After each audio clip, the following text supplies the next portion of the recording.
Good morning. Rise and grind, my grinders. It's the transporter. It's time to get your grind right. So this is part two, continuation of yesterday's Uber and combine it with a little bit of today's Uber experiences. So I'm starting Uber off early this morning. I started around 7.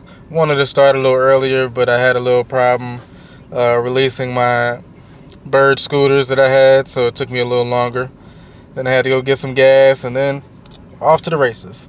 So far I've gotten one ride. It's Christmas Eve, so I'm not expecting a whole lot this morning. Jobs are going to be off and whatnot. So my strategy for today is to go to the shopping centers. Why? Well, because that's where people are going to be.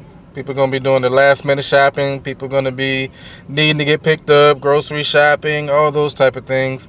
And so I'm going to be there. I'm going to be ready so I can make this money. So yesterday, I didn't do much of Uber at all because it was really slow at first and I didn't have time to just wait for money to come. So the advantage of having multiple avenues of revenue is to be able to pick and choose where you want to work. So if one avenue is slow, you go to the next. If the other avenue is slow, you go to the next. So instead of doing Uber yesterday, I did bird scooters for a little while and made a decent little bit of money on that. Nothing crazy, but made a decent little bit. And so that helped me get through yesterday. I might do DoorDash today. I'm not 100% sure, but hey, it just depends. Depends on how the flow goes. You got to make sure I make at least 100 to 150 today. I would like to make sure I meet my goal of $2,200 a month with Uber specifically, but I'll have to keep track of things and let you guys know how it's going.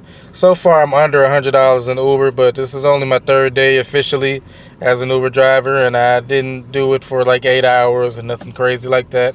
I'm trying to use the typical peak times as gauges as to when I'm going to work. So for Uber, made my schedule to work like from 6 o'clock to 9:30 or 10, and then in the afternoon from about 4 to 8. So that give me about 8 hours worth of work, and I just plan on doing what I have to do to make it happen. No excuses on that. So all I say is get your grind right. If it isn't right, take a step back, look at everything, see if you can make yourself a schedule. If you can make a schedule, things will be a lot easier because you'll have more of a structure as to what you want to work with. Just because you're an entrepreneur doesn't mean that you don't have a schedule. It simply means that you have a little bit more wiggle room and you're the boss, not somebody else. So get your grind right, handle your business, and you'll be successful every time. Transporter out.